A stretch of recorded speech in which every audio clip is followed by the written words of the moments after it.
Russia, but in different form, of course, and people, of course, would factor that in as far as the Russia conflict, Russia-Ukraine conflict is concerned. So we are, of course, very fortunate to have Professor Story this morning, and I'm sure that everyone is poised to draw, enlightening and provocative, even perhaps even disturbing insights from his lecture today, And I'm sure that Professor Story is ready, for a conversation later on. Like most of you here, I haven't really read the book, but I look forward to reading through the material.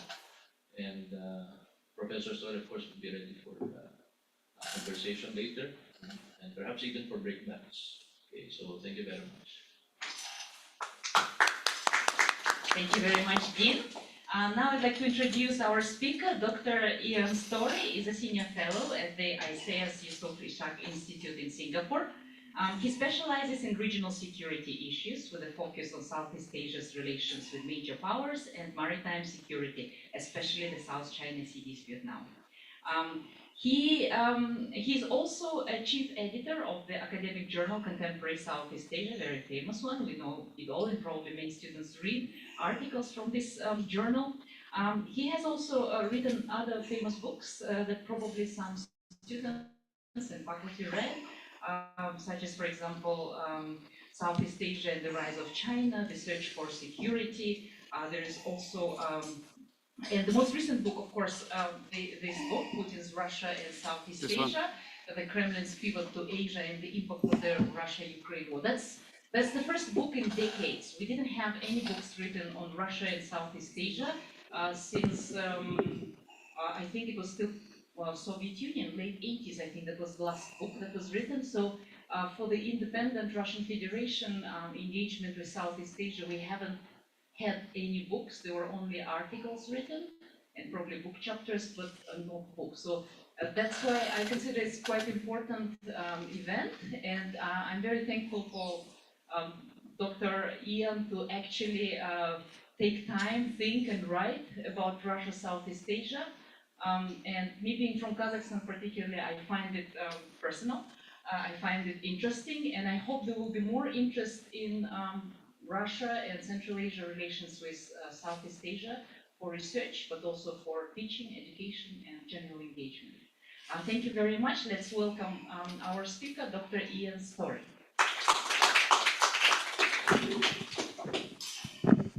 Well, thank you, Dean, for the introduction, and thank you, Elia, for another introduction.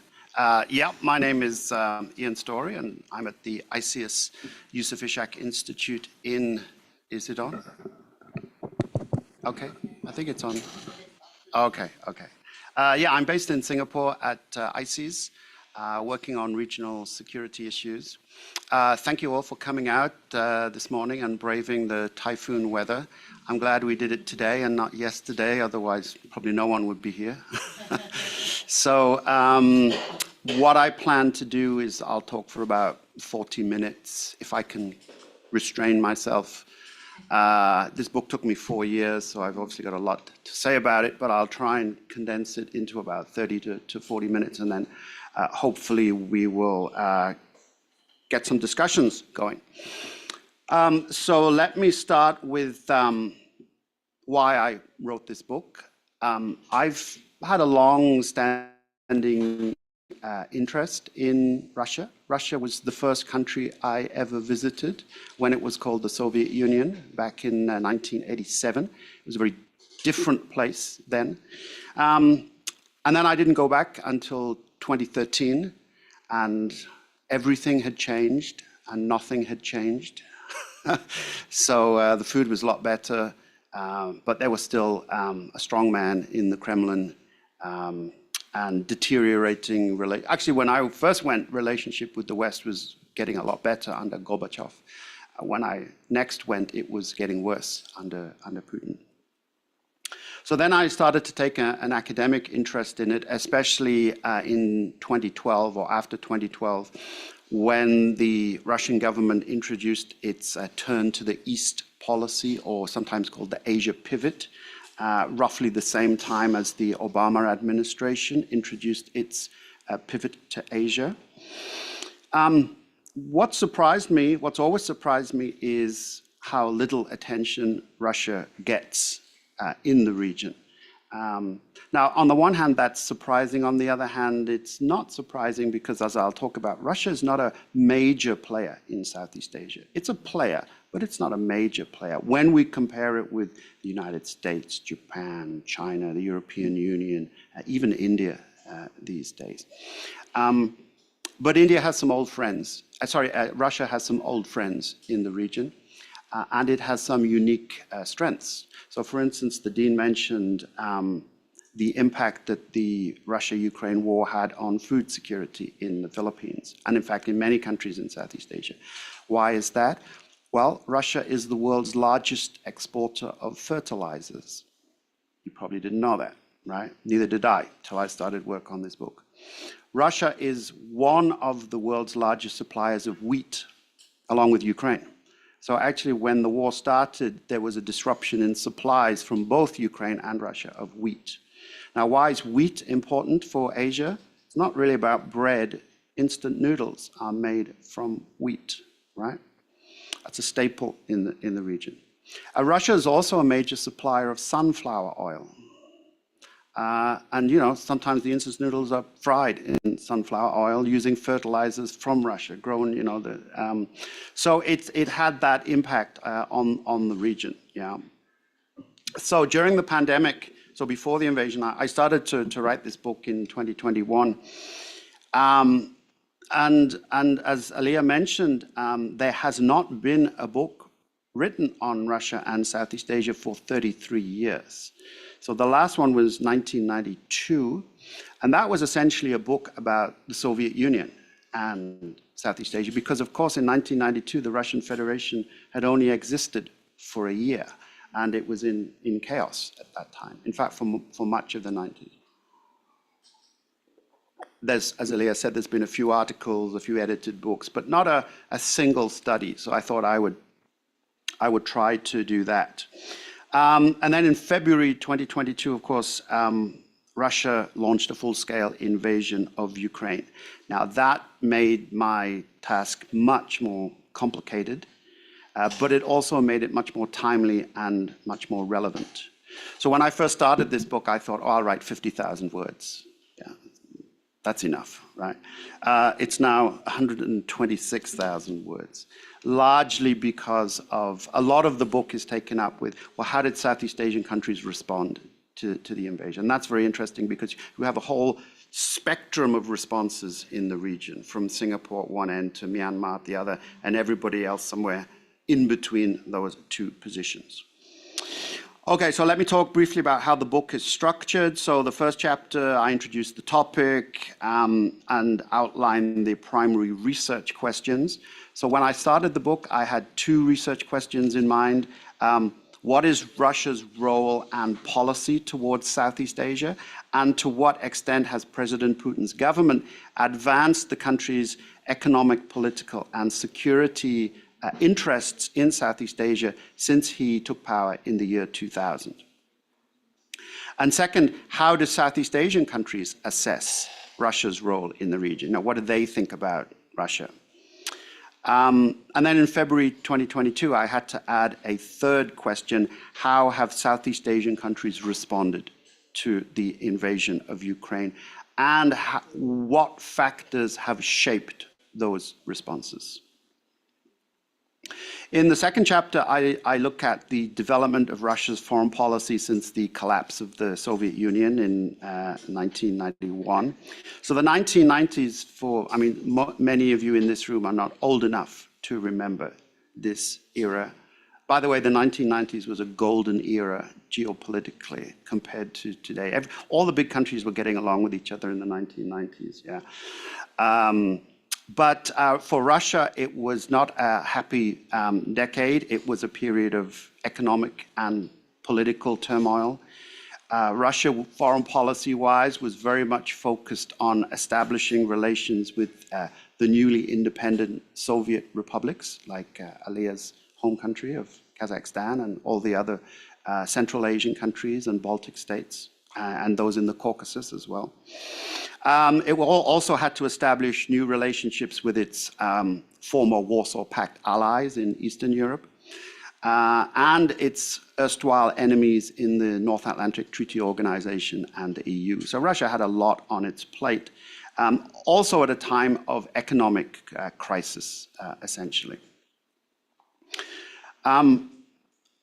Russia during the 90s had very little bandwidth for Asia, and when the Kremlin did look to Asia, it was mostly interested in Northeast Asia, China, Japan, and South Korea, not North Korea, didn't care about North Korea in those days, basically wrote off that relationship in the 90s.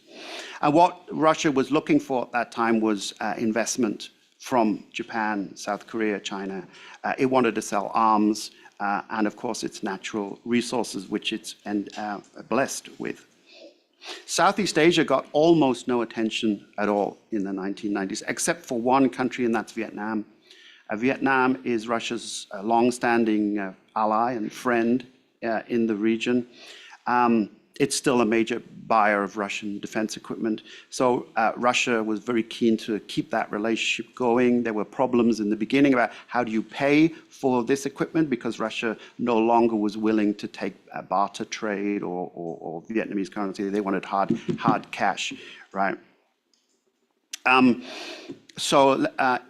President Boris Yeltsin was in power for 9 years, and during that period, he did not visit Southeast Asia even once. He went to China, he went to Japan, he went to South Korea, but he never set foot in Southeast Asia. In 2000, when Vladimir Putin became president, he began to pay a lot more attention to Asia, including to Southeast Asia, particularly the Soviet Union's old allies in the region, that is Vietnam, North Korea, India as well. India has a close relationship with Russia. And Russia became more and more important to, Asia became more and more important to Russia as its relationship with the West deteriorated from roughly 2007, 2008 onwards. And that led to this policy in 2012 of the turn to the East policy. It was not the first time that Russia had turned to the East. It's done it several times historically, usually, almost always, when its relationship with the West has deteriorated. It has turned to the East, right, looking for new friends and new markets. So the 2012 policy was really designed to achieve three outcomes. The first was to reduce Russia's economic dependence on Europe. The second goal was to establish closer relations with Asian states and to use Asian multilateral organizations to advance the country's national interests. And the third goal was to attract Asian investment into Siberia and the Russian Far East. Huge area, or 2/3 of Russia is in Asia, Siberia, very rich in natural resources, but since the collapse of the Soviet Union, the infrastructure has basically collapsed in that part of Russia. I attempt in this book to assess how successful these three goals have been, and how Russia's invasion of Ukraine has in some ways advanced those goals and in some ways negatively impacted those goals. So for instance, on the first goal, yes, Russia has reduced its economic dependence on Europe. That's for sure, right? But not in the way that it was envisaged. And I say that because Europe has imposed quite an extensive sanctions regime against Russia. And that has led to pretty much a collapse in trade. You may have seen just last week, I think, EU introduced its 19th package of sanctions against Russia, one of which brings forward the date to which Europe will no longer import natural gas from Russia. And that's a big money earner for Russia. Japan and South Korea, I mentioned Russia was very keen for those countries to invest in Siberia, but those two countries also condemned the invasion and imposed economic sanctions on Russia. as a result of which trade has reduced by more than 50% between Russia and Japan and South Korea.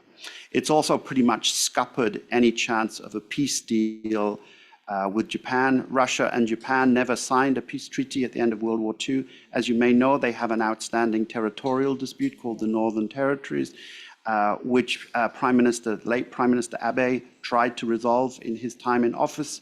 I argue in the book, I really think that Putin was stringing him along. I don't think he was ever serious about resolving that dispute.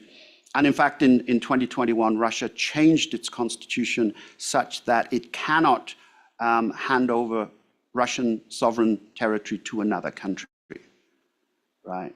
And also they changed the constitution and added a provision that the results of World War II cannot be revisited. So on both those grounds, any kind of deal on the Northern Territory, to me, is out. Although the new Japanese Prime Minister has said that she wants to, but she's got to say that politically, but they know it's not going to happen. Okay, I also look at criticism of the pivot within Russia, particularly. So Russian academics, when this policy was introduced, they warned that country better be careful not to swap its economic dependence on Europe for economic dependence on China, right? That Russia risked becoming what they called a resource appendage of China, just selling natural resources, sometimes called China's gas station, and that economic dependence on China would eventually lead to political dependence. Now, those warnings were quite prescient because since the war began 3 years ago, Russia has become, I don't want to use the word dependent, some people would, certainly much more reliant on China for economic and political support, and some military assistance as well. Okay, the third chapter, I look more in depth at Russia's relationship with China. That's a whole book by itself, that relationship, or several books, multi-volume books on Russia's relations with China. That's a fascinating topic. With Japan, as I mentioned, the two Koreas. Now, when the war started 3 years ago, nobody guessed that both North and South Korea would become stakeholders in this dispute. And in fact, North Korea, as you all know, has sent troops to Russia to fight in the Kursk region, right? In return for which North Korea has supplied Russia with munitions and not very reliable rockets and other things, okay? The next three chapters, so 4 to 6, I look at three specific areas. So chapter 4 looks at Russia's economic ties with Southeast Asia. And I've called that chapter Russia's economic engagement with Southeast Asia, a minnow among whales. A minnow is a tiny little fish, right? And then you've got the big whales in the region. So Russia's economic footprint in Southeast Asia is tiny. Yeah. So trade, okay, let me ask a question in the audience. What is Southeast Asia's trade with China on an annual basis? Anyone, roughly? Come on, students, you must know this. No? Roughly. Okay, it's over $800 billion a year. Russia's annual trade with Southeast Asia is about $15 billion. That's less than New Zealand's trade with the 10. I wrote this when it was still 10 members, not 11. For instance, India was always criticized for not being a useful trade partner for Southeast Asia, but India's annual trade with Southeast Asia is now over $100 billion a year, right? So you can see how small Russia's trade is. I mean, basically, apart from natural resources, who wants to buy anything from? I mean, how many of you own anything that's made in Russia? How many of you drive a Russian car? Have a Russian refrigerator? Have a Russian pair of sneakers? No, right. Yeah, exactly. Russia's investment in Southeast Asia is negligible. It's not even in the hundreds of millions of dollars. It's in the tens of millions of dollars. And again, that EU is, I think EU is still the largest investor. It might be China now. It's tens of billions of dollars over time. And Russia's developmental assistance to the region. I'm not sure it even gives any developmental assistance to the region. If it does, it's minuscule. Yeah. So Russia doesn't export a lot of high-tech goods to the region. The only exception is military equipment. And as I'll talk about presently, for 15 years, Russia was actually the largest supplier of defense equipment to Southeast Asia. But those sales have since dropped off a cliff now. Yeah, I'll come back to that in a moment. And then the next chapter looks at Russia's relationship with ASEAN. I've called that one, what did I subtitle that? Unfulfilled Potential and Unmet Expectations. The relationship between ASEAN, the organization, and Russia has been quite disappointing, I think, for both sides, but especially for ASEAN. And that's largely because Russia lacks that economic heft, that economic muscle that ASEAN is really interested in. I always say ASEAN's interested in three things: trade, investment, developmental assistance. Russia provides almost none of that. Russia is, for instance, it's one of the few dialogue partners that is not yet a comprehensive strategic partner. I think it will get there eventually, simply because ASEAN doesn't want to leave it behind. Russia does not have a free trade agreement with ASEAN. The ASEANs are not really interested in a free trade agreement with Russia because the trade is so low. And Russia insists that any free trade agreement with Russia include the Eurasian Economic Union, which complicates things because you're not negotiating 10 countries with one country, you're 10 countries with however many is in the EAEU now. Okay, chapter 6 I look at, that's a long chapter, Russia's defense diplomacy in Southeast Asia. I mentioned that for a while Russia was the largest supplier of arms to the region. Those sales have dropped off quite significantly since the mid-2010s, since after Russia annexed Crimea in 2014. That's largely because of the impact of Western financial sanctions and export controls, which have been very damaging to Russia's defense industry. It's also raised questions about Russia's reliability as an arms supplier. It's put a lot of countries off. So for instance, Vietnam. Vietnam was Russia's biggest customer in the region. Almost 80% of Russia's defense exports went to Vietnam. It's a very Soviet Russian-centric military, even today. You can't change overnight, it takes decades. In 2014, Russia was building 2 warships for Vietnam. And the engines for those warships were made in Ukraine. Of course, because Ukraine and Russia still had a very close defense industry relationship after the collapse of the Soviet Union. But once they annexed Crimea, that relationship was totally split. So the Russians were left with 2 warships without engines, okay, because the Ukrainians wouldn't supply them. So the Vietnamese had to go to Ukraine and physically get those engines and pick them up and then transfer them to Russia. And they were not happy about this fiasco, right? And this was a red flag to the Vietnamese. It's like, wait, we can't rely on this country as much as we used to anyway.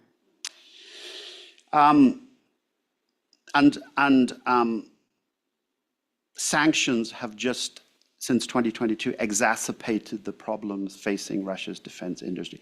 Even if you want to buy Russian equipment or anything from Russia, how do you pay for it? All of these deals go through banks in London and New York or Brussels. And they're all sanctioned now. It's very difficult to pay for anything, right? You can go through Chinese banks or Middle Eastern banks. Even the Chinese are a little, careful about dealing with, because they don't want to really upset the US or Europe too much. Let me give you an example. In 2011, Russia sold $1.5 billion worth of arms to Southeast Asia. 100 million may sound like a lot to you and I. In the defense industry, it's peanuts. It's the price of one F-35 fighter. The A model, not the B model. The B model is 120 million. So less than the price of one US-made fighter jet, okay?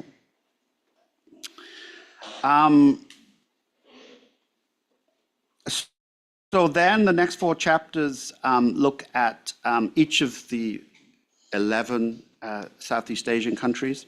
So I start with the 3 Indo-Chinese countries of Vietnam, Laos, and Cambodia.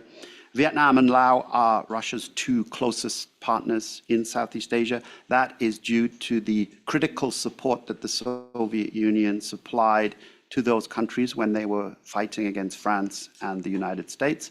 And even into the 80s, Soviet Union provided a lot of aid to Vietnam, oil and food, that kind of thing. The next chapter looks at the 2 other mainland Southeast Asian countries, Thailand and Myanmar. Thailand's kind of interesting. It has the oldest relationship in Southeast Asia with Russia, mainly because it was the only country in Southeast Asia that wasn't colonized and therefore had its own foreign policy. The Thai king, King Chulalongkorn, I'm sure you've heard of him. There's a university named after him in Bangkok. He had good relations with Tsar Nicholas II, the last of the Tsars. But after the Bolshevik Revolution in 1917, those relationships was pretty much cut. And it wasn't really until the 2000s that Thailand and Russia sort of began to move a bit closer. Myanmar is very interesting as well because, on Thailand. Thailand is a major destination for Russian tourists, Phuket and other places. Has been for a long time, actually. But particularly since the war began, tens of thousands of Russians and Ukrainians have fled the country and moved to Thailand and also to Bali in Indonesia because it's pretty much visa-free, although they overstay their visas and they work illegally and they do all kinds of stuff like that. Let's talk a little bit about Myanmar. Myanmar-Russia relations have become very close since the coup in 2021. Before that, not very close. Myanmar bought some military equipment from Russia. But the junta has looked to Russia for military equipment to counter anti-government forces. It's looked for technical assistance to help the country's energy crisis, including nuclear power, but also oil. And it's also looked to Russia for diplomatic support at the UN and other forums.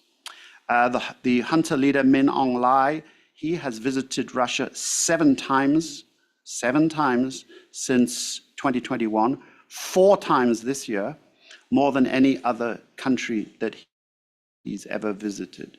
Yeah, he's only been to China once, maybe twice, once. So Russia's been very welcoming of the Myanmar coup leaders. Chapter 9, I look at the 3 Muslim majority countries, Indonesia, Malaysia, and Brunei.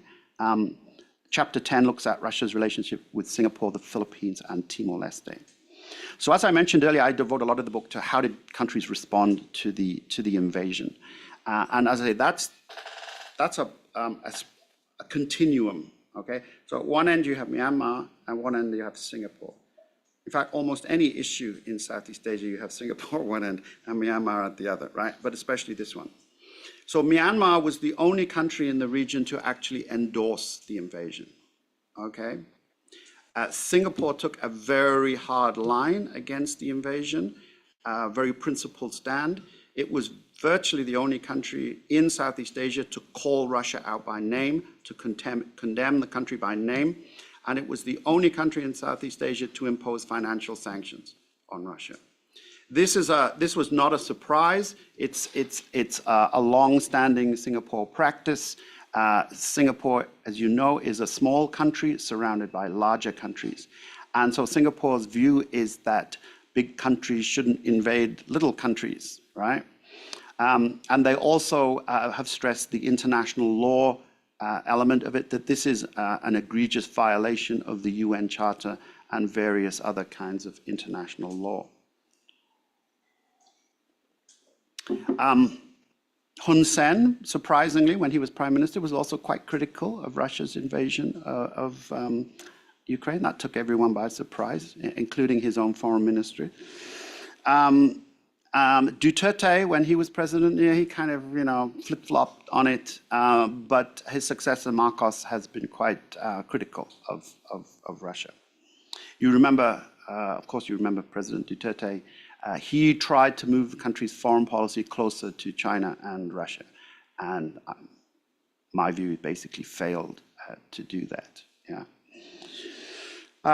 Vietnam and Laos are old friends of Russia. They have refused to criticize Russia's actions, and they've abstained on all the votes at the United Nations General Assembly, which have condemned Russia's actions. Malaysia and Indonesia is interesting. They have supported all the resolutions at the UNGA, but they have not condemned Russia by name. They've not imposed sanctions either. They've also been, both of them have been quite critical of the West. Basically, both Indonesia and Malaysia have accused the West of having double standards on Ukraine. They say, look, in 2001 and 2003, you guys invaded Iraq and Afghanistan, and these were illegal invasions too, right? Why do you want us to condemn Russia when essentially they've done the same as you've done? This is double standards, this is hypocrisy. And these accusations of double standards and hypocrisy have grown much stronger since Israel invaded Gaza in 2023. A fellow Muslim country. So both President Prabowo of Indonesia and Prime Minister Anwar of Malaysia both said, look, the West is very quick to criticize Russian atrocities in Ukraine, but when it comes to Israeli atrocities in Gaza, it's not very vocal, is it? Okay, it's a fair argument. I have no problem with that. Now Europeans will argue, as they do, say, look, they're not comparable, Ukraine and Gaza. And well, really? Looks like genocide in both countries to me. I'm not an international lawyer, but anyway. Thailand's been pretty neutral on the whole issue. So in general, most Southeast Asian countries have adopted a neutral position. They don't want to get involved in what they see as the disputes of the major powers, just like the US and China. They don't get involved with this.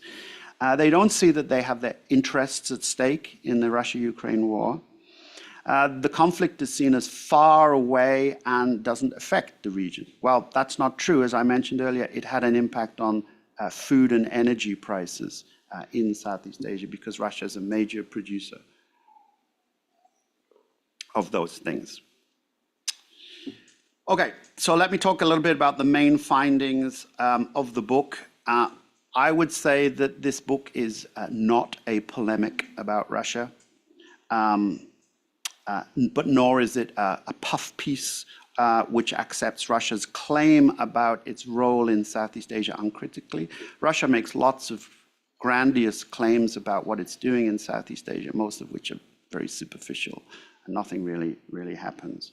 I try to be as objective as possible. I think we should as academics. Of course, I do take a position on the Russia-Ukraine war. It's an illegal invasion and an act of aggression. Yeah, that's not surprising. But I make four main points in the book. So the first one is that Russia sees itself as a great power, on a par with the United States and China. Now, you could make a case that Russia is a great power in certain parts of the world, Euro-Atlantic, yeah, particularly the Arctic, but it cannot be considered as such in Southeast Asia because at almost every level it underperforms compared to the other major powers, the ones I've mentioned. Economically, its engagement is insubstantial. Russia's not a security provider in Southeast Asia. Its defense sales are down, and it's not a particularly constructive dialogue partner of ASEAN either. Yeah. When I interviewed people who either work at or used to work at the ASEAN Secretariat, they would always say that Russia was the most difficult of the dialogue partners to deal with. Yeah. The second point is that despite not being recognized as a great power in Southeast Asia, which IC's annual survey shows every year, countries in the region do recognize that Russia has global great power attributes. Its size, its population, has the world's largest nuclear arsenal, has a seat on the UN Security Council. It's an influential player in Europe, the Arctic, and of course the post-Soviet space. And it has increasingly consequential ties with China. So they take it seriously. Yeah. Also, I stress in the book that in sharp contrast to most Western European countries, Russia has a relatively benign image in Southeast Asia. No country in Southeast Asia sees Russia as a threat. Russia doesn't have any territorial or maritime boundary disputes in the region, as you do with China, right? No country in Southeast Asia is worried that Russia will try and promote democracy in their country, right? As they accuse the US and other countries of doing. Russia's not going to do that, right? And remember, most countries in the region are authoritarian to varying degrees. Yeah? Russia is generally perceived in the Muslim majority countries to be Islamic friendly. That's largely due to Moscow's long-standing support for Palestinian statehood. Nobody remembers Chechnya. Nobody knows. Forget about that. No one cares about that. Mr. Putin's image in Southeast Asia is surprisingly positive, actually, in international public opinion polls. Putin gains at quite high scores, including in the Philippines. Yeah. I'll give you an example. In 2017, the Pew Research Institute conducted a survey in 30 countries, I think it was. How do you rate world leaders? So 2017, it was Trump, Boris Johnson, Angela Merkel, Putin, Xi Jinping. Yeah. On the question of could this leader be relied on to do the right thing, 79% of Russians felt that Mr. Putin could be relied on to do the right thing. In Vietnam, 89% of people felt Putin could be relied on to do. That's 10% higher than Russia. Yeah, so Putin has a very good image in Vietnam. So why is that? It's the strong man image, the standing up to the West, half naked on a horse, all that kind of stuff. That goes down. That macho image goes down well in some countries. Yeah. Okay. Third point. When it comes to Russia's invasion of Ukraine, I think that regional responses have been shaped or influenced by three factors. The first factor is history. And when I say history, I don't mean the history of the Russian Federation. I mean the legacy of the Soviet Union, which remains quite strong in certain countries in this region, particularly, of course, in Vietnam and Laos, but also in Indonesia. So if you look at the cover, I don't know how many of you, do any of you know what this is here in the corner? Who said yes? What is it? Jakarta. No, this is a statue in Jakarta. It's very Soviet, right? That's because at the time Soviet Union had very close relations with Sukarno's Indonesia, right? And that influenced some of the statues that were built at that time. The second factor is principles and international law. That's why Singapore took the stand that it did and why Myanmar didn't, okay?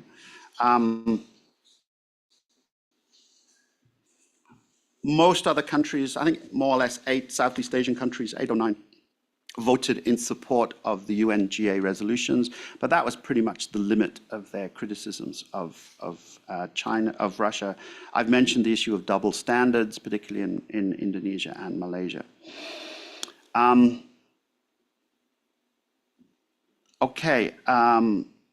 Putin's Third point, Putin's turn to the east.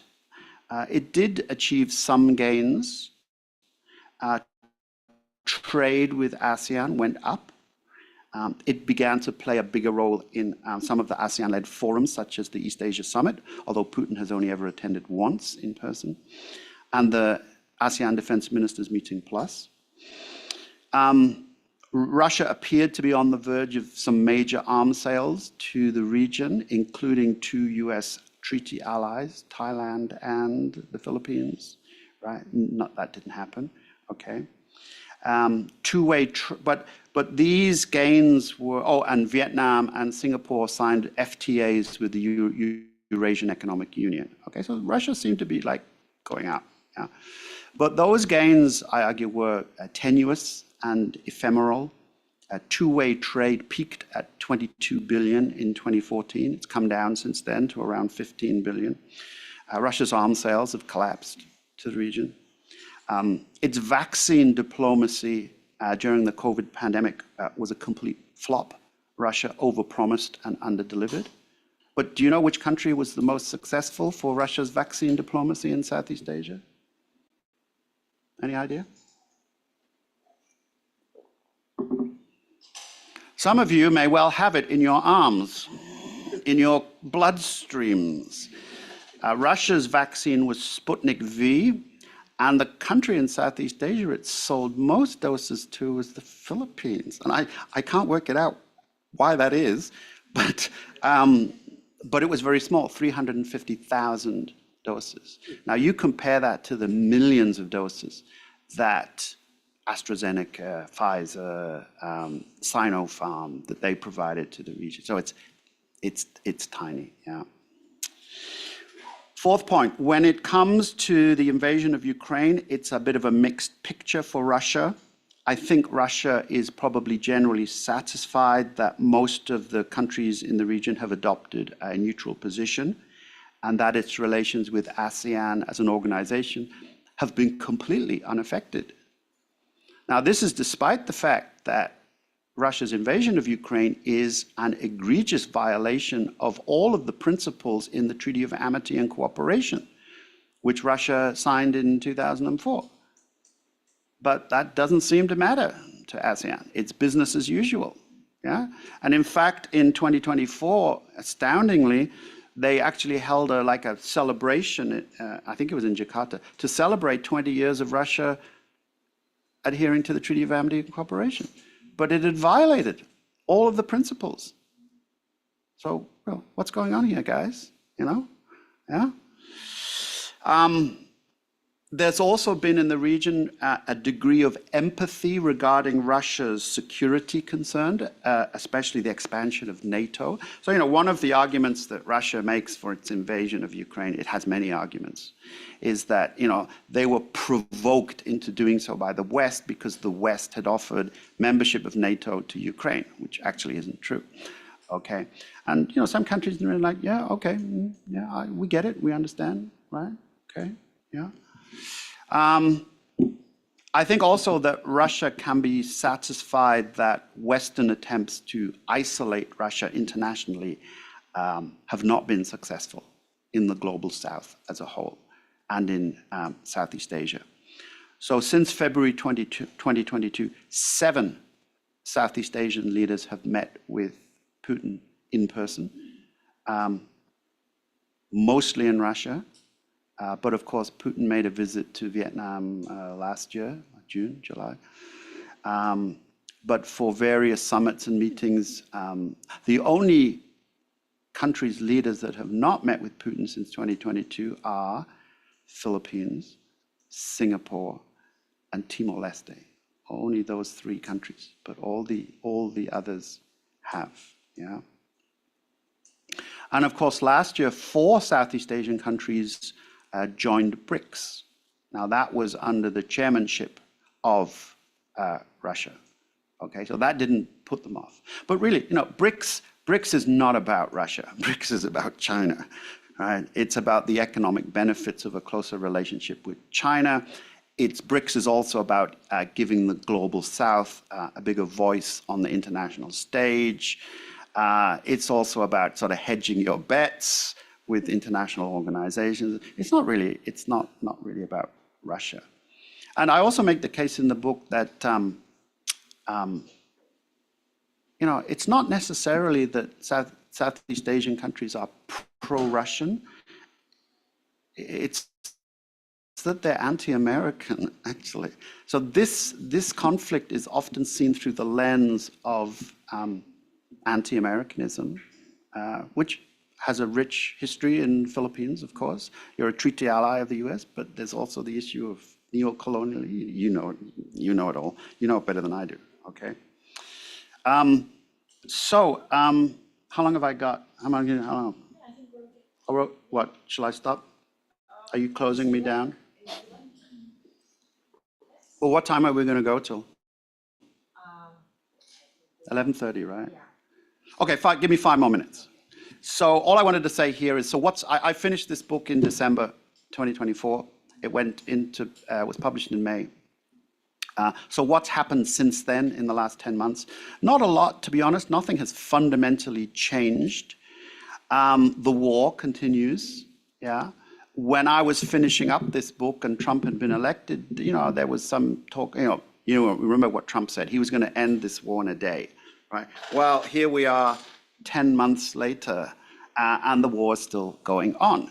And there is no sign of it ending, yeah? And in fact, everyone is making an assumption that this war will end. That's not necessarily the case. This could become what's called a frozen conflict, of which there are several in the post-Soviet space. I don't think President Zelensky of Ukraine is going to give in to Russian demands, which are excessive, that he hand over the Donbass, that Ukraine demilitarizes. Which sovereign country is going to accept these kinds of demands? No country in their right mind. Yeah. Now, that said, I think, of course, Southeast Asian countries would welcome an end to the conflict. The war has impacted food and energy prices, as I've mentioned. It's also fueled tensions among the major powers, not just US and Russia, but also China and the US. It's disrupted multilateral processes, such as the various ASEAN-led forums, the G20, and most consequentially, of course, the UN Security Council, which is essentially paralyzed now. It's ineffective in a sense, because Russia, China, or both of them are going to veto, or the other country, the US, France, Britain will veto it. So it's not fit for purpose anymore. Russia continues to supply the Myanmar government with military equipment, thereby, I would argue, helping fuel the civil war in that country. Russia and China are the two biggest providers of arms to Myanmar. Most Southeast Asian countries have continued their neutral position. I think the most interesting developments have been with Indonesia and Malaysia. Both countries seem quite keen on strengthening their relations with China. Both of them see it as a way of, because they argue they're non-aligned, they want to pursue a more balanced foreign policy, etc. And this includes strengthening economic engagement with Moscow, even though I think the opportunities for growing trade and investment ties with Russia are pretty limited, yeah. As I come back to the issue of, apart from natural resources, what are you going to buy from Russia? What are you going to buy from Russia that you can't buy from any other country at probably a cheaper price? Yeah, and a more efficient delivery. Yeah, there's not a lot. So Russia's been trying to sell its nuclear power stations to Southeast Asia. Almost all Southeast Asian countries are now interested in acquiring nuclear power. Even Singapore, even Malaysia, maybe not Cambodia, Laos. They're too small. But Russia's been offering its nuclear expertise, of which it is a major, has a lot of experience and technology. But again, how do you pay for it under the current conditions, right? And the only country that's signed up for a nuclear power plant is Myanmar. So really, you're going to build a nuclear power station in the middle of a civil war in Myanmar? What could what could possibly go wrong here, right? And how are you going to pay for it? And who's going to run it? And is it going to be subject to IAEA safeguards, et cetera? All of these are unknown questions, but they've signed these agreements. I personally think it's a fantasy. I think these people are fantasizing, you know, it's a little crazy. What about Russia's role as a defense supplier? I've mentioned that its sales have basically collapsed. But that doesn't mean that some countries are still kind of interested in buying from Russia. Myanmar, of course. There's been, you may have read reports in the New York Times just a week or so ago about Vietnam purchasing fighter jets from Russia. Possible. The Vietnamese still have a lot of trust in the Russians. They've been dealing with the Russians for a long time, and they trust them. Yeah. They don't trust the Americans. Really, yeah. And American equipment is too expensive. Yeah. Even if you want to buy American equipment, it's pricey.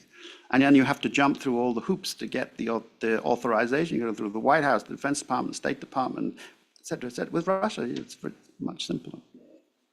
And you have many other choices: South Korea, France, Germany, Turkey. Philippines is now the third largest buyer of Turkish arms in Southeast Asia. Yeah, and I think now the biggest customer of South Korea, arms industry in Southeast Asia. You got choices, right? This is the thing inside, you got choices, right? You're not really tied to one country. All right, I'm going to stop talking now. Thank you for listening.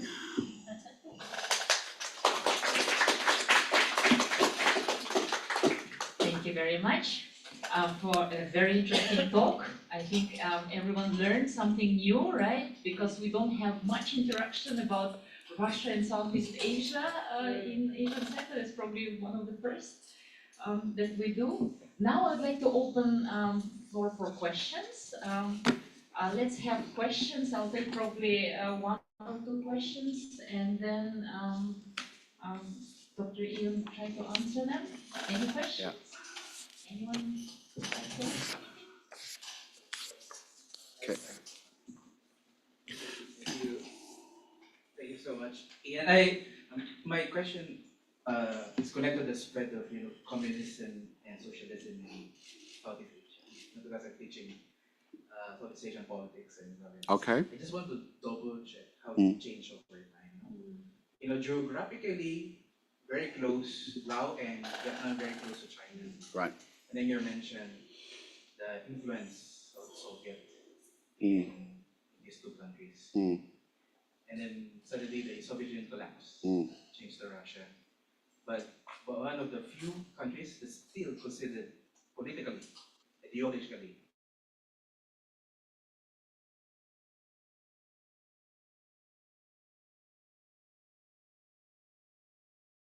keeping it. And what happened after the collapse of Soviet Union? Okay. Okay. Any other questions? Yes. We'll take two questions and then maybe. Thank you, Dr. Story, for the interesting presentation. My question is, moving forward, of course, in the book you assess the success or limited success or non-success of the Act East policy of Russia since 2012, if I understood correctly. But now, moving forward, do you see Russia trying to build up more, deepen its ties with Asia, Southeast Asia, especially to avoid perhaps the risk to become an appendix, right, an energy appendix of China, because there are players like India that are connected as well to Southeast Asia?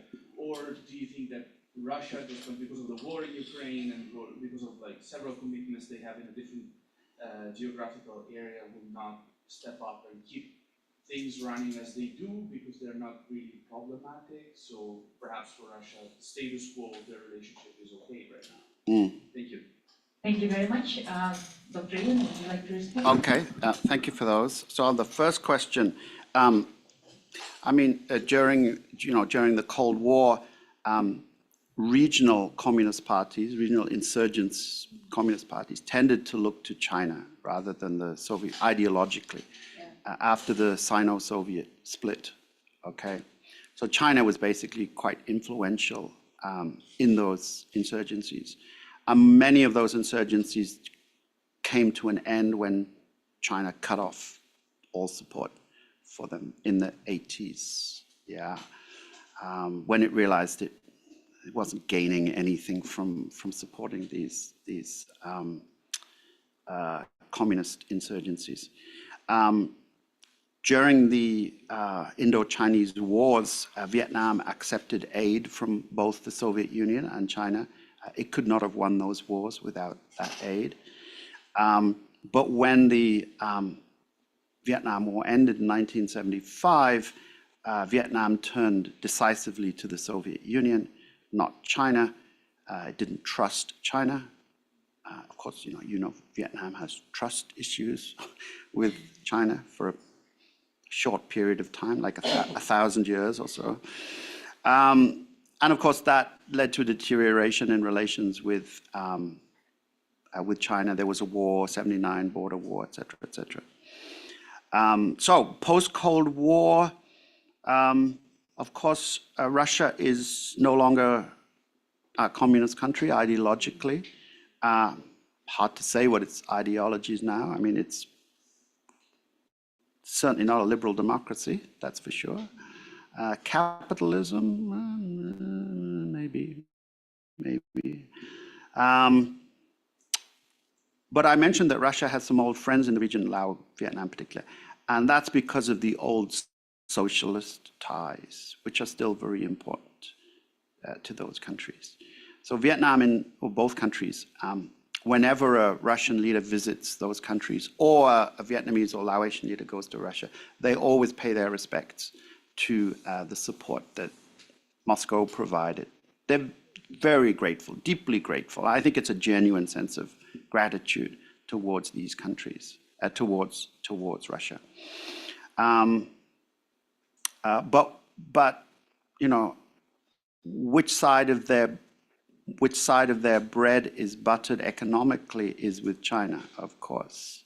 So Vietnam and Laos have, you know, become closer partners with China because of the economic situation. Russia can't provide the kind of aid that China does. So one of the things I talk about in the book is, you know, every country in the region except Singapore wants infrastructure development, right? Infrastructure, Indonesia here. Russia simply cannot provide that support, right? China can through its Belt and Road Initiative. Japan can, US to a very limited extent. You know, Russia can't even develop its infrastructure at home, never mind overseas. Yeah, there's just no money to do that. Okay. All right, on the second question, the future ties. Interesting, okay. So we talk a lot about, I'm sure you're all familiar with the academic literature about how Southeast Asian countries hedge in this environment. You know, they try and maintain good relations with all the major powers, right? China, US, Japan, EU, etc. Because that gives them flexibility, it increases their strategic autonomy. It makes total sense, right? No argument from me on that, just makes total sense. You can play one country off against another, you know, so it makes sense, right? So in the same way, you know, Russia is also hedging, in a way, you know, by trying to maintain close links with other countries, including India and Vietnam, Southeast Asia. So it's a kind of a, you know, so it's interesting. We just think that small countries hedge, or put in this hedging. But actually, Russia's also hedging by maintaining its close ties with these other, because it doesn't want to become too dependent on China. It also, you know, the turn to the east, and particularly Southeast Asia, Russians could could say to critics of the policy, the Asia pivot, it's not a pivot to China, it's a pivot to Asia. And look what we're doing with Indonesia, look what we're doing with Vietnam, look what we see. We are doing things with other Asian countries. But the fact of the matter is, the relationship between Russia and China is very deep now, these days. They may not trust each other completely, but they trust each other more than they trust the West. That's a key takeaway from this. And economically, they've become much closer, particularly since the war started. They share the same goal and around the world because it sees that it undermines their interests. They share the same view that the US, the West, the collective West, as Russia calls it, trying to keep down China and Russia, trying to orchestrate what they call color revolutions. Color revolutions are democratic movements, which Russia and China believe the West is doing to overthrow, undermine their governments. So that relationship, I think, at least for the foreseeable future, will continue to strengthen. With other countries, I think less so. India, I think you mentioned India, right? India is an old friend of Russia. During the Cold War, it was practically an ally of the Soviet Union, very distrustful of the US. Yeah. But these days, India's facing a dilemma because its main rival, China, has a deepening relationship with Russia, right? And its other friend, well, the US, maybe not as much as a friend as they thought, has a deteriorating relationship with China. So India is like, geopolitically, at the end of the day, we don't have a lot of choices. I mean, of course, they say we're multi-aligned, we're following we support multipolarity. But I think going forward, I think that relationship between India and the US will become stronger. Its relationship with China will remain very tense. And over time, I suspect that Russia will become less and less important to India over time. Okay. Thank you very much. Any other questions? Yes, please. Hi, good morning, sir. I'm Hugo from Miriam College, which happens to be right across. Yes, I wanted to ask more on the Philippine side because next year we're hosting ASEAN as the chair.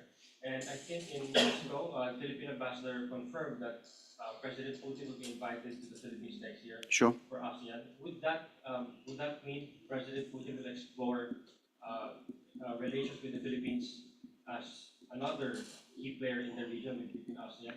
Because we have, like I said, Malaysia, Indonesia, Vietnam, now PDR. Would Philippines be a key player in this? Because President Marcos said we are friends to all and enemies to none. So as of now, we're trying to be neutral about it. Okay, very good. Very interesting question. I'm actually not thinking about next year. I'm thinking about the year after because Singapore will be the chair of ASEAN. And what I've noticed in the past 6 to 8 months is that Singapore is trying to improve its relationship with Russia because in 2027, it's going to be ASEAN chair and Russia's a dialogue partner. And it's going to have to invite President Putin to the East Asia Summit. Now, that's a bit difficult to do when you don't. So countries that have imposed sanctions on Russia are on the list. Russia keeps a list of unfriendly countries. Okay, actually, they've changed the designations now, unfriendly governments, because they're saying, actually, the people love us. People love us. It's just the governments that don't like us, right? So these are unfriendly governments, not unfriendly people, right? So Singapore's on that list, the naughty list, right? Now that makes things a bit difficult, not impossible, of course. So what I've seen is a gradual sort of, let's improve relations. We're not going to lift sanctions at the moment. Maybe if there's a peace deal done, we'll lift sanctions, etc. So actually, I'm thinking of 2027. Okay, so you're talking about 2026, which makes total sense, right? Now, fortunately for you, Philippines is not on that list of unfriendly governments, countries, because the Philippines did not impose sanctions on Russia. Yes, your government will invite Russia to attend all of the ASEAN-led meetings. But the thing is that Putin doesn't like, Putin's like Trump, he doesn't like ASEAN, right? As I mentioned in my talk, Putin has only attended the East Asia Summit once in person, and that was in Singapore in 2018. He likes APEC more than ASEAN, right? Because that's about trade, investment, and that kind of thing.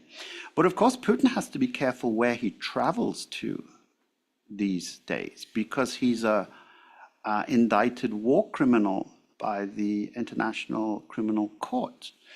Philippines is a signatory? No? Okay, all right. It's complicated, right? Okay, so that makes it a little bit easier because, but also, you know, he also has to think about which countries he flies through. Because if he's on a plane flying through a country that is a signatory to the International Criminal Court, technically, they could force his plane down. And I don't think that would happen, actually. I'm not suggesting that. But it's something you'd certainly have to consider, right? And, it, you know, it's a long, well, if he flew to Vladivostok first, he could fly across China, and then he could come here. Okay, all right. So we have his travel arrangements worked out now. We can tell the embassy that we've sorted out his travel arrangements. He can come. He probably won't attend. He'll send either the Prime Minister or Sergei Lavrov. That's typically, yeah. Why doesn't he like the East Asia Summit? So Russia supports multipolarity, but not necessarily multilateralism. They're two different things. Two different things. Ideally, in a multilateral setting, everyone is equal. But Russia doesn't see itself as equal to the Philippines or Singapore or India. Russia sees itself as a great power on the same stature as the US and China, right? So, you know, East Asia Summit, and also, you know, he might be outshone if the Americans are there, if the Chinese are there, et cetera. Russia tends to like multilateral organizations in which it has quite a strong voice. And that used to be the Arctic Council, no longer, right? But the Shanghai Cooperation Organization now, BRICS, Eurasian Economic Union, you know, that's its favored multilateral set of organizations. The other thing is that, as the book argues, it's not a close relationship between the Philippines and Russia. Yeah. I mean, remember, for all the Cold War, you were on the other side to the Soviet Union, right? When the Cold War ended,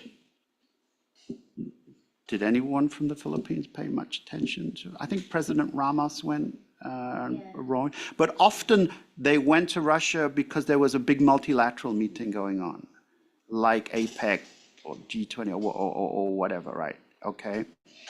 So it's not a particularly close relationship. As I mentioned, there's a lot in the book here about Duterte tried to move that relationship forward. He wanted the armed forces of the Philippines to purchase military weapons, but the defense secretary's like, well, I mean, the whole national security establishment here, as you know, is pretty pro-US, right? And they didn't want to buy weapons from Russia or China, right? They're not interoperable with their current weapon systems, right? He tried to improve trade. Well, that didn't work too well, you know. So again, I come back to this question: what's in it? A closer, deeper relationship with what's in it for you? Not a huge amount, but of course, as ASEAN chair, you will have to send out those invitations. As you know, in 2020. When was Indonesia, when was Cambodia chair of ASEAN? 2022? It was during the conflict, right? So 2022, Three big multilateral organizations were headed by Southeast Asian countries: Indonesia, G20, ASEAN, of course, Southeast Asia, Cambodia, and Thailand was APEC. Right. So after the war happened, these three countries, if you may remember, they issued a joint statement, never been done before. They issued a joint statement saying, you know, we can't take sides in this dispute. We have to invite Russia. We can't disinvite Russia. Western countries had asked the three countries to do, said, no, we're not going to do that. Okay. And they did invite them. Okay, but of course Putin never attended. As I say, he's careful where he travels to. He'll send someone else, right? By the way, did you know when did the Philippines chair APEC? 2017? Was it? Was it 2015? So Putin was supposed to come here, and right at the last moment, there was a problem with his hotel accommodation, and he was offered a different hotel, and he didn't like that hotel, so he canceled his visit. Right? Not many people know that. That's in the book, right? And I know this because your ambassador was demarched by the Russians. He was dragged in and said, "How dare you cancel? You know, treat us in this way." So it's not a close relationship. And President Marcos has taken pretty strong stand on the invasion. And Putin isn't going to visit any country that's taken a strong stand on the invasion. He didn't go to APEC in South Korea, right? So anyway, you've got US and China to worry about. I wouldn't. You've got enough on your plate. Yeah. Any other questions? Yes, please. I'll just put this a bit bluntly. Does Russia do soft power, or is that thing? Because I'm quite sure I come from a department. We did have a Russian speaking professor. Yeah. It's just that I haven't really noticed that there is a lot of rich cultural heritage through Russia. I haven't really noticed that many. Okay, and there's a reason for that. Okay, it's funny, we were talking in the Grab about Russian soft power and a Russian bear, which is popular in Indonesia, right? Okay, what is Russia's soft power there isn't much, frankly. I mean, let's think about it. So Russian culture tends to be sort of what I would call high culture, opera, ballet, that kind of thing, classical music. That really doesn't appeal to the most people, right? Now let's look at, say, South Korea. Its soft power is Korean dramas, Korean K-pop, enormously successful. Food, you know, both Japan and South Korea. You know, I was at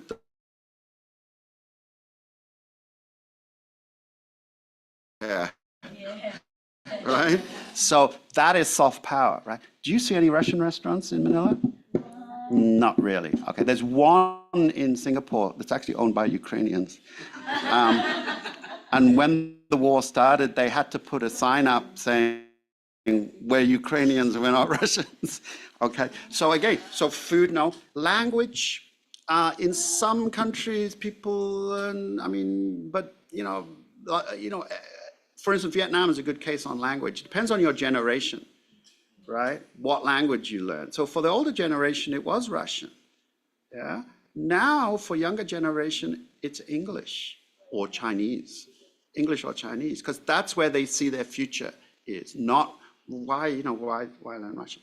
So Russian soft power, language, music, food, no. I mean, I would argue that a country like the UK has much stronger soft power in Southeast Asia. Football, or you call it soccer, right? Soccer, for a start, right? The media, The Economist, the BBC, the Times, the Guardian, those kinds of things. Now, Russian media is not, how many of you listen to Russia Today or Sputnik or Sputnik? No? Okay. A lot of students from Southeast Asia study in the UK. half the cabinet in Singapore were educated in the UK, right? That's enormous soft power, right? The only country I can think of in Southeast Asia that is Laos. And in fact, the current president and the prime minister both studied in the Soviet Union and Russia, right? So that, they have a little soft power there, but once that generation moves on, I just don't see it. And I don't see it. And also I come back to the question, do you own anything that's made? A pair of binoculars. A pair of binoculars. Okay. I have 3 Russian watches. They make good watches. That's, that's it. Okay. Very difficult to buy in Singapore these days. Yeah, okay, I'll give you that. There's a few things, right? But overall, when you compare it to US soft power here, which is, of course is huge, right? Japanese, South Korean,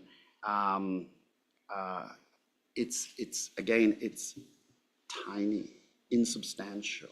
And I don't think that will change. Thank you very much, Frankie, for that interesting question. I'd like to take one more question. Two more questions, yes.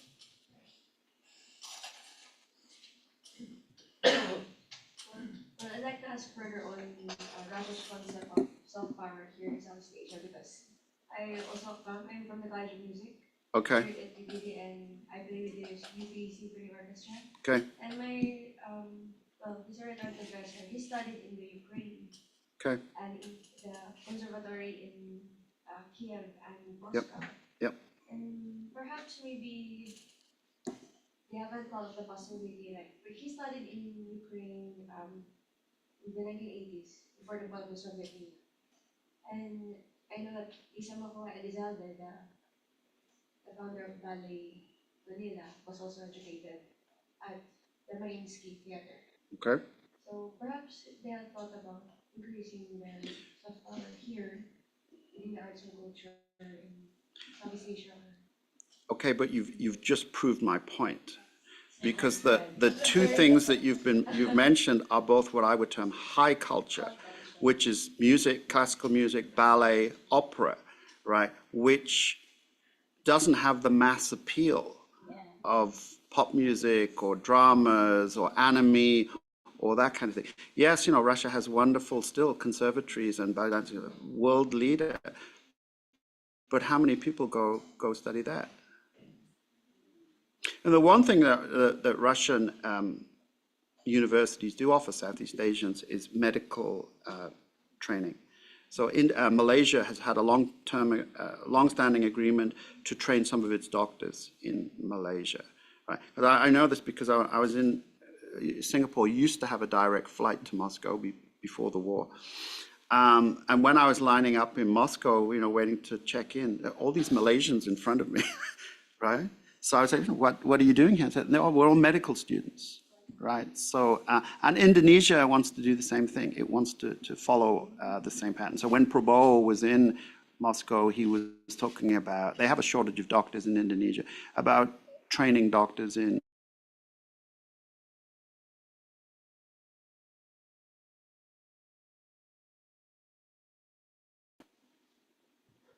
Okay, thank you very much. Any other questions? Okay.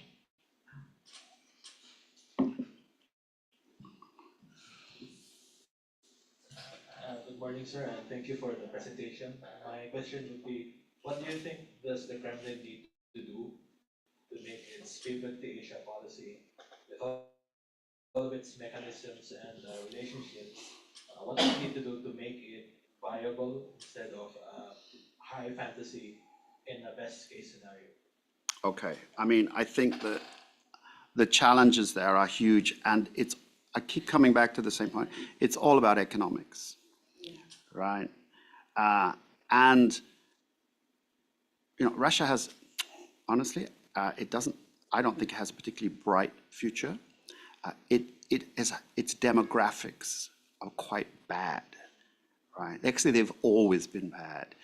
Under Putin, they improved a bit, but since 2020, they've got worse because 1 million Russians died during COVID Yeah, very low uptake in vaccines, and then we have the war in Ukraine, and that had two effects. A million young, educated people left the country. Now, some of them have gone back, but there's still probably more than half that number still overseas. Those are the very people you need to grow your economy, young, educated, IT people in the main, that kind of thing. And these are the people who have skills that are easily transferable to other countries, right? And the second problem that the war has caused for Russian demographics is the death toll, right? Now, of course, Russia doesn't release statistics on that, so there are estimates. But the estimates are roughly 1 million casualties, of which maybe 150 to 200,000 are dead. And they're young men, right? That's a lot. So I'll give you a comparison. The Soviet Union occupied Afghanistan for 9 years, and they lost 15,000 troops. In 3 years, they've lost, let's say, 150,000 in Ukraine, right? So this is not good for their demographics. Now, what about their economy? The economy is not good either. Sanctions have, export controls have damaged the economy. The economy has been growing, but only because the government has put the country on a war footing, right? So they're constantly, producing armaments and that kind of thing. That's not sustainable in the long term. Inflation is high, interest rates are high, unemployment's very low, but this is not sustainable for the future. So what happens when the war ends and all of this money stops going into the defense industry? Russian oil and gas. There's two problems with that. One is that it's sanctioned now, and even India and China are reducing their imports of Russian oil because they don't want to be faced with secondary sanctions from the US. So these recent sanctions against Rosneft and Lukoil, that's gonna hit the Russians very hard. And the longer term problem is we're moving to a post-oil and gas economy as countries set targets for zero emissions and that kind of thing, right? Now that'll take a while. Economy. It had a chance in the early 2000s, when it was really making a lot of money from oil and gas sales, and they could have used that money to diversify the economy, but they chose not to. So long term, I don't see Russia being a serious player in the global economy in the second half of the 21st century. Yeah, I don't think they'll reform. So that has implications for their pivot to Asia, right? Yeah, they'll be able to sell natural resources, but that's not a long-term plan for the economy. So to answer your question, what do they need to do? Well, they need to get serious about diversifying their economy away from natural resources, but that's not going to happen. It didn't happen when they had the chance to do it. It's probably not going to happen now. Thank you very much. I'll take the last question. Do you want the last question, right? There are no more other questions. This is actually related to one of the questions posed earlier about Putin's possible attitude towards the Philippines and whether he's coming to the ASEAN summit or not. We know, of course, that the Philippines has been a close ally of the US. Yep.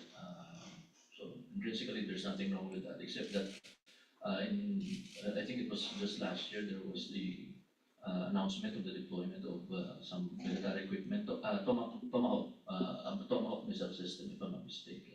To the Philippines. Here in the Philippines. Typhoon system. Typhoon missile system. Yeah.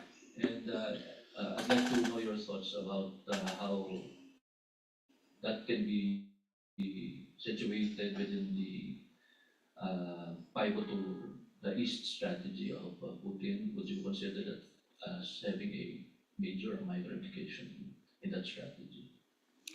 Okay, so Russia itself has been very critical of America's military presence in Southeast Asia. it did try to take advantage of when Duterte was in power to try and drive a wedge between the US and the Philippines, but I don't think it succeeded. But at the end of the day, and Russia is accused NATO of expanding to the Indo-Pacific region because they're going to set up an office in Tokyo. I mean, that's not, NATO has enough problems in Europe. It doesn't need to expand to Indo-Pacific, in my view. Although, of course, security in one region affects the other. So yeah, they will criticize US military deployments here. But what's interesting is, in terms of the Philippines, is they don't really back China in the South China Sea. So Russia claims to be neutral in that dispute. When the arbitral tribunal issued its award in 2016, Russia was one of the very few countries that supported China's rejection of it, okay? But that's not because Russia supports China's claims, not at all. In fact, Russia's claims, the 9-dash line that you're all familiar with, runs counter to Russia's interests in Vietnam, because Russia has very active oil and gas interests, and which China claims fall within the 9-dash line. So Russia has actually pushed back against, so that the Chinese have constantly put South China Sea, and the Russians have said no. No, because it's lucrative, it makes money for us. Two, because we cannot be seen to be giving into pressure from another great power, because that's not what other great powers do. And it would completely undermine our narrative in the region that we are an independent pole, independent of the US and China, right? So, yeah. Okay, thank you very much. I think we had a wonderful session for Q&A. Thank you very much, everyone. Thank you very much, Dr. Ian Story. And now I'd like to call our Assistant Dean for External and Cultural Affairs, Professor Josephine Celero, for a closing remarks. Hello. Thank you very much, Dr. Story. We are very delighted to have you. I believe this is your second time in UP and first time at the Asian Center. Yes. And this is very opportune time because we are celebrating our 70th founding anniversary this month. And so thank you for gracing us with your presence and with your wonderful book, which is going to be part of our collection, growing collection of books on Southeast Asia. Yeah, I think that's a perfect gift for us. Coming to this book talk, I think I was drawn back to the proposal of one of my students, our students here at the Asian Center, who's majoring in Philippine Foreign Relations, and she works for the IOM. And her thesis proposal was about Philippine-Russia relations, which is, by the way, running 33 years old this year. So, but if we count the USSR era, that will be almost 50 years. So 49 in total. So, and what that suggests is that, one of the messages you conveyed in your talk today is like, I think Russia has been missing a lot of opportunities because some of these connections, relations are counting years, but no substantive impact on the partners. But we are not losing hope, and one of the things that I always impart in my classes in Philippine Foreign Relations is that while we are grappling with geopolitical, issues, economic uncertainties, I think the Philippines should take it as an opportunity to look for less traditional partners, see the potential of those, and diversify our state partners. We cannot afford to just count on the credibility of our traditional partners in this current time. No, as again, there's harm, there's danger in just counting on your most trusted, allies. in all cases, at all times. And one of the things that really intrigued me in the proposal of my student, going back to that proposal, was how she's actually interested in soft power of Russia in the BARM, in the Bangsa Moro Autonomous Region of Muslim Mindanao. Incidentally, also myself is a Mindanaoan. And so we were intrigued about how she's gonna carry out the study. Actually, her approach is more ethnographic, and she wanted to conduct the survey with Muslim youth, and how the interest in Russian language and culture can be cultivated in the coming years. The fact that during the Duterte regime, I don't know, not a lot of people know this, that actually the Russian government extended assistance to the victims of the Marawi siege in the 2017. And there were exchanges of pleasantries and even visits of Russian officials before the pandemic. But this was not sustained. Again, missed opportunity. Like, there were a lot of things that Russia has been doing in the country, maybe not in the capital, but in other, in the peripheral areas of the country. But this is not to say that Russia doesn't have anything, no visible, I guess, influence, no, to the Philippines. There is, and so that I think that study, while we're kind of doubtful that she's going to complete or come up with something substantive, we really push our students here at the Asian Center to explore these possibilities. After we're doing research because we want to contribute something, new and nothing so groundbreaking, but definitely empirical insights. And that's the whole point of doing research and conducting dialogues like this, with experts like Dr. Story. And so with that, we'd like to thank everyone for coming today. Thank you so much once again, Dr. Story, and I hope scholars like you will come set foot in the Asian Center and impart your knowledge with us. And more power to you in your scholarship. Thank you so much, everyone. Have a good day. Now I would like to call Dean and Ms. Moratia for giving a certificate of appreciation. The certificate of appreciation is awarded to Dr. Ian Story, for serving as a speaker during the on-site book talk, Putin's Russia and Southeast Asia. Sir, ready? 1, 2, 3. One more. 1, 2, 3. Thank you, sir. Thank you for coming. Thank you very much. And we have a little gift as well. Thank you very much. Little token. Thank you. I have a gift. Yeah, for the Asian Center. Let's take another picture with this. Yes. We hold this too. Ready? 1, 2, 3. One more. 1, 2, 3. Thank you very much. I also would like to announce that in the corridor there, in the lobby, we have this book. So if any of you like to buy the book, you can buy it there. But this book is given to the Library of Asian Center, and you can come to our library and read it there as well. Thank you very much once again, and I wish you a good day, and thank you for coming despite the storm and rain. Yes. Can we have a group photo, everyone? Yes. Yes. Group photo, everyone?